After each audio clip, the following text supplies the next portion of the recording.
एक होमलेस लड़का जिसको पता भी नहीं था कि वो आगे चल के कितनी बड़ी कंपनी बनाएगा। बिजनेस छीन जाना, गैराज में आग लग जाना, वर्ल्ड वॉर 2, कोरियन वॉर, इन सब के बावजूद उन्होंने कभी भी गिव अप नहीं किया।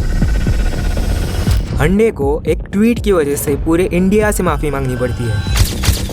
इंडिया और कोरिया के फ्री ट्रेड अग्रीमेंट के चलते हंडे और किया ये दोनों इंडिया को बिलियंस ऑफ डॉलर का नुकसान पहुंचाती है।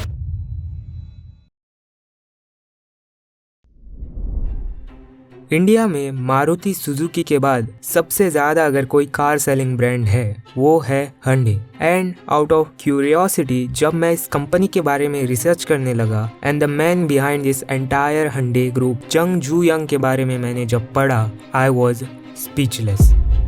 इंस्पायर होने के लिए तैयार हो जाओ।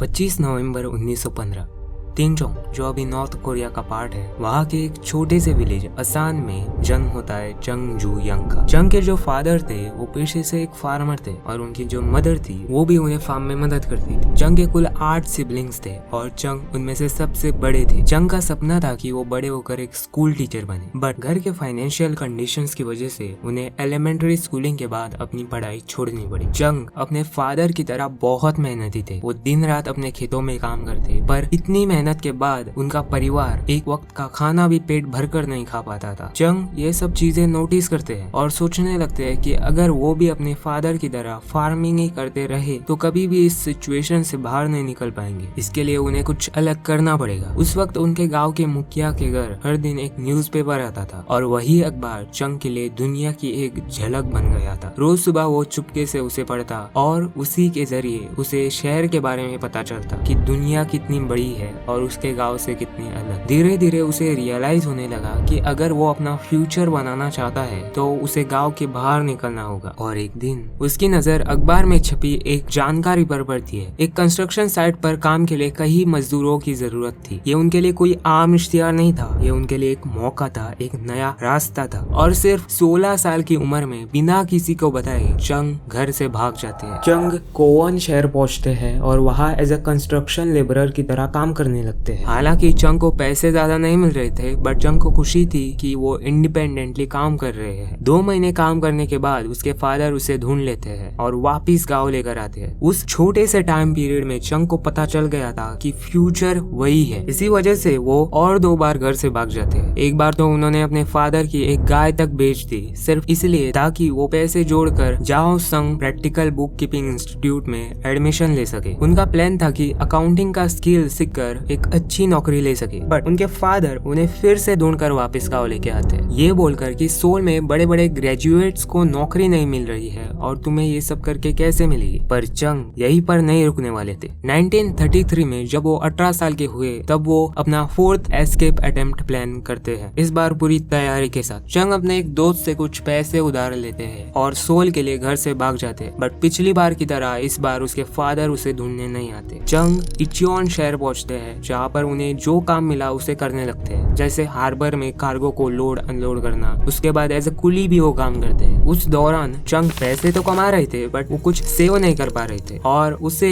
एक स्टेबल जॉब की तलाश थी। इस वजह से वो इचियोन से सोल के लिए निकल जाते हैं। सोल पहुंचकर भी उन्होंने छोटी छोटी जॉब्स की, कभी कंस्ट्रक्शन लेबरर तो कभी शुगर सिरप कंपनी में हैंडीमैन बन गए। अंटिल ईयर 1935 में उन्हें फाइनली एक स्टेबल जॉब मिलती है बुकयोंग राइस स्टोर में एज ए डिलीवरी बॉय। और यही से चंग के लिए चीजें बदलना शुरू होती है। चंग बहुत लगन और मेहनत से उस राइस स्टोर पर काम करने लगते हैं। शॉप ओनर चंग से बहुत इम्प्रेस हो चुके थे क्योंकि चंग ना सिर्फ डिलीवरीज करते बल्कि शॉप का हिसाब भी संभाल रहे थे। जो कुछ थोड़ा बहुत उन्होंने बुक कीपिंग इंस्टीट्यूट में सीखा था वो यहाँ पर उनके काम आ रहा था। इसके चलते शॉप ओनर चंग को 6 महीने के अंदर अकाउंटेंट के पोजीशन पर प्रमोट करते हैं। लेकिन ईयर 1937 में राइस शॉप ओनर जो थे वो बहुत बीमार हो जाते हैं और वो अपना बिजनेस चंग को देने का फैसला करते हैं। इन 1938 22 साल की उम्र में चंग अपना खुद का स्टोर ओपन करते हैं और उस स्टोर का नाम रखा जाता है क्यूंगिल राइस स्टोर और ये स्टोर एक इंस्टेंट हिट बन जाता है। चंग का बिजनेस बढ़िया चल रहा था, लेकिन तभी ईयर 1939 में कोरिया जो जापानीज कॉलोनियल रूल के अंडर में था, जापानीज और चाइनीज वॉर के चलते जापानीज गवर्नमेंट राइस रेशन करने का ऑर्डर जारी करता है ताकि उनकी आर्मी को मैक्सिमम सप्लाई सप्लाई मिले। इससे जो राइस शॉप्स थी उन्हें बंद किया जाता है। इतनी मेहनत से बनाया बिजनेस चंग खो चुके थे,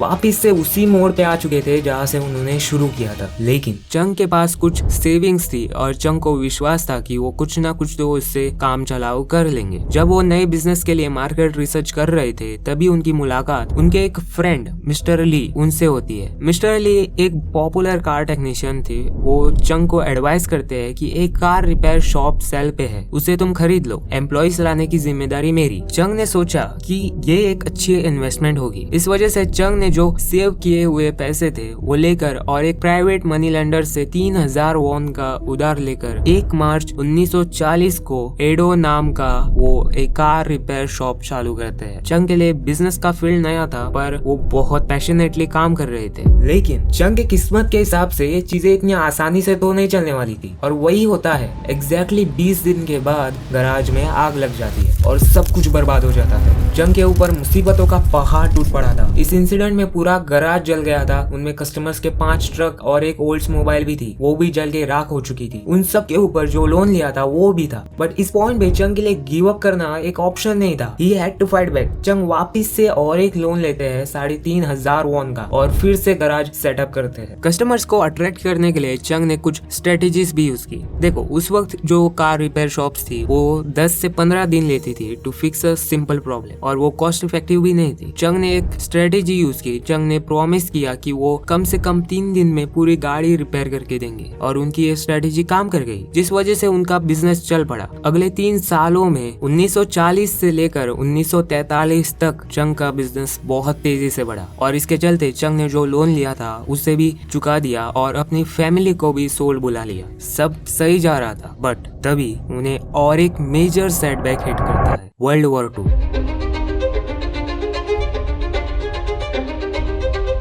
जापान को वर्ल्ड वॉर 2 रिलेटेड इक्विपमेंट्स बनाने थे। इस वजह से वो गैराज, स्टील प्लांट्स, इन सब के ओनरशिप ले रहे थे। इसके चलते उन्होंने चंग के शॉप की ओनरशिप ले ली और एक स्टील प्लांट से उसे मर्ज कर दिया। चंग फिर से अपना बना बनाया बिजनेस खो चुके थे। चंग को वापस अपनी फैमिली के साथ गांव जाना पड़ता है पर इस बार उनके पास एक बड़ी अमाउंट होती है, 50,000 वॉन, जो उन्होंने सेव की होती है। इस वजह से उनके अंदर एक कॉन्फिडेंस होता है कि वो फिर से कुछ नया बिजनेस स्टार्ट कर सकते हैं। अगस्त 1945 में जापान सरेंडर कर लेता है। अभी कोरिया में सिचुएशन ऐसी थी कि कोरिया में कॉलोनियल रूल तो खत्म हो चुका था बट कोरिया को स्टेबिलिटी देने के चलते नॉर्थ कोरिया में सोवियत यूनियन का इन्फ्लुएंस था और साउथ कोरिया में अमेरिका का इन्फ्लुएंस था। इन 1946 चंग वापस सोल आते हैं और अपना व्हीकल रिपेयर बिजनेस फिर से शुरू करते हैं बट इस बार उसे एक नया नाम दिया जाता है, हंडे ऑटो सर्विस। हंडे का मतलब होता है मॉडर्न। उस वक्त चंग को सबसे ज्यादा बिजनेस यूएस आर्मी से आ रहा था। उनके जो ट्रक्स, जीप्स, उन सब का रिपेयर, मेंटेनेंस चंग हैंडल कर रहे थे। इस वजह से उनका बिजनेस तेजी से बढ़ा और कुछ ही समय में उनके एम्प्लॉइज की संख्या 80 तक पहुंच चुकी थी। इसी दौरान चंग को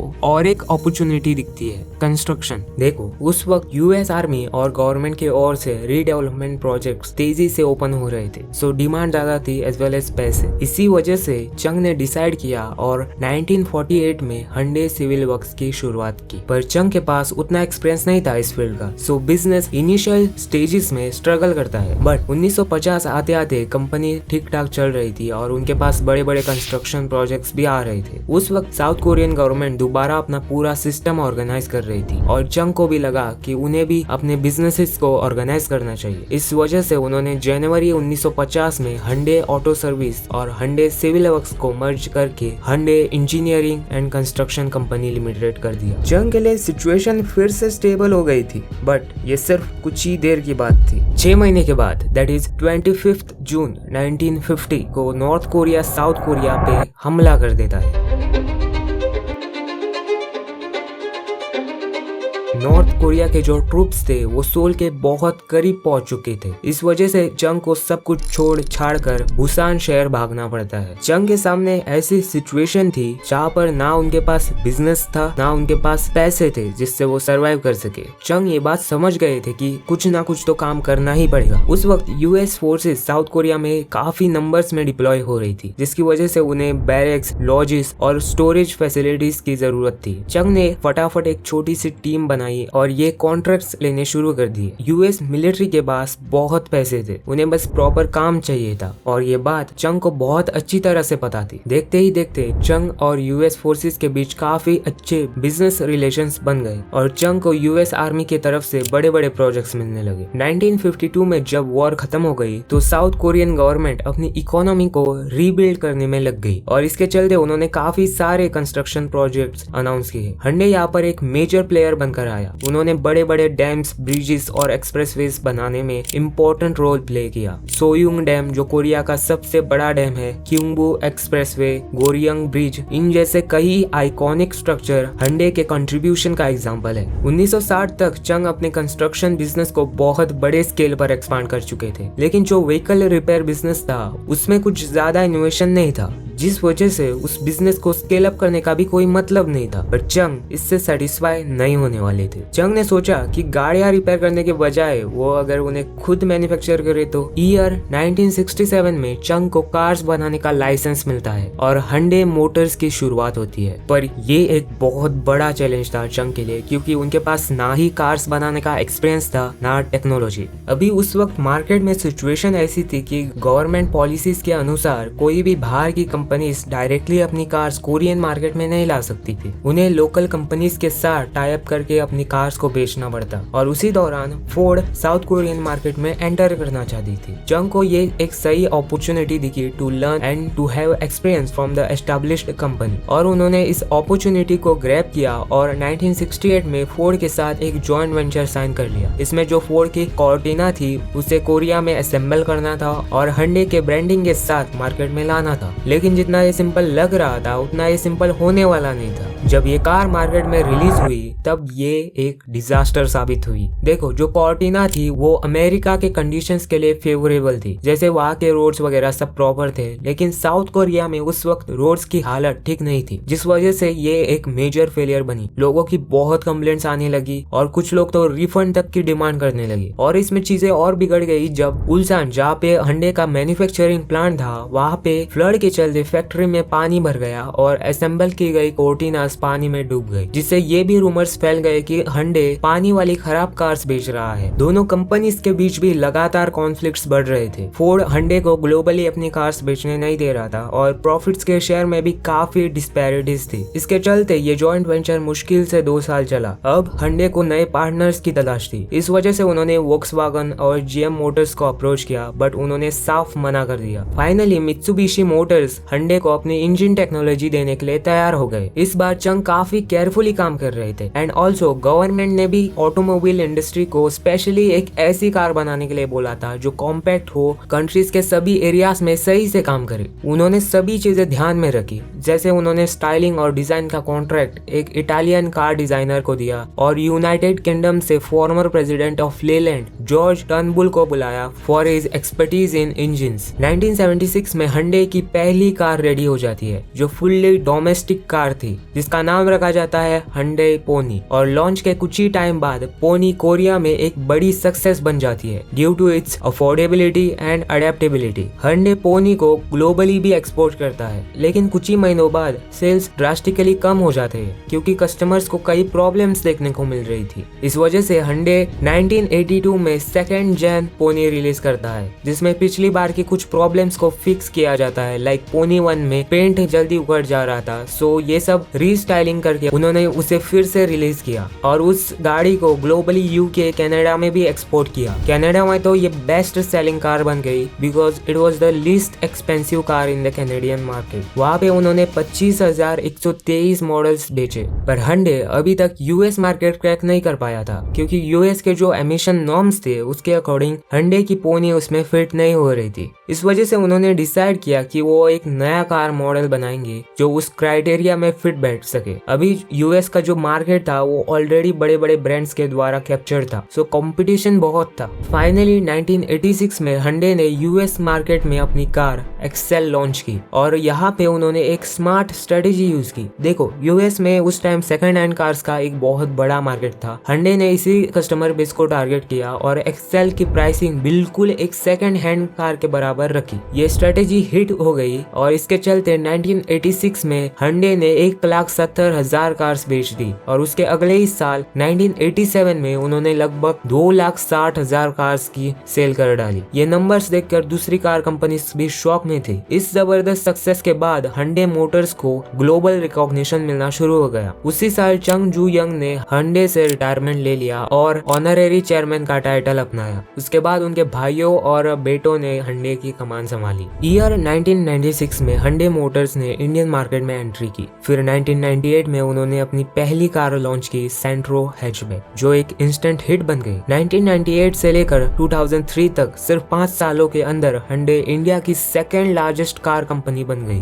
Hyundai ने हमेशा इंडिया में काफी केयरफुली से काम किया है, क्योंकि उनके लिए इंडियन मार्केट दुनिया के सबसे बड़े मार्केट्स में से एक है। लेकिन 2022 में एक ट्वीट की वजह से कंपनी को काफी बैकलैश का सामना करना पड़ा। ये कंट्रोवर्सी इतनी एस्केलेट हो चुकी थी कि बॉयकॉट Hyundai तक ट्रेंड करने लगा था। बाद में Hyundai ने उस ट्वीट को एक अनऑफिशियल पोस्ट कहकर डिलीट करवा दिया और पूरे इंडिया से भी माफी मांगी। किया, जो मिड साइज एसयूवीज के लिए इंडिया में फेमस है, वो भी Hyundai मोटर्स के अंडर आती है। इनके बारे में और एक फैक्ट ये भी है कि Hyundai और किया ये दोनों इंडिया को बिलियंस ऑफ डॉलर का नुकसान पहुंचाती है। हाल ही में यूनियन मिनिस्टर पीयूष गोयल ने इस चीज को पॉइंट आउट किया था। The Korean industry, auto industry, Hyundai and Kia are clearly two of the laggards. They've enjoyed the benefits of our free trade agreement with Korea. इसका ये मतलब है कि ये company India Korea free trade agreement का फायदा उठाकर अपने व्हीकल्स के लिए पार्ट्स और कंपोनेंट्स का इनडिस्क्रिमिनेट इंपोर्ट करती है, जिससे इंडिया का ट्रेड डेफिसिट बढ़ता है। But beyond all this, Hyundai group आज के टाइम में कई बड़ी कंपनीज का एक पावरफुल नेटवर्क बन चुका है। And it is not just a car company, Hyundai is world's largest ship building company. उनका जो कार मैन्युफैक्चरिंग प्लांट है उल्सान में, it is world's biggest car manufacturing plant with a capacity of manufacturing 1.6 million cars per year. They are the third largest car producing company after Toyota and Volkswagen. 200 से ज्यादा countries में ये operate करते हैं in different sector. And this is the ultimate legacy and vision and hard work of a elementary school past boy Chung Ju Young. That's it with this video guys. अगर video पसंद आई हो तो video को like करो और इस channel को भी सब्सक्राइब करो। हम एम करते हैं 50 लाइक के लिए, तो कर दें। Thank you so much for watching.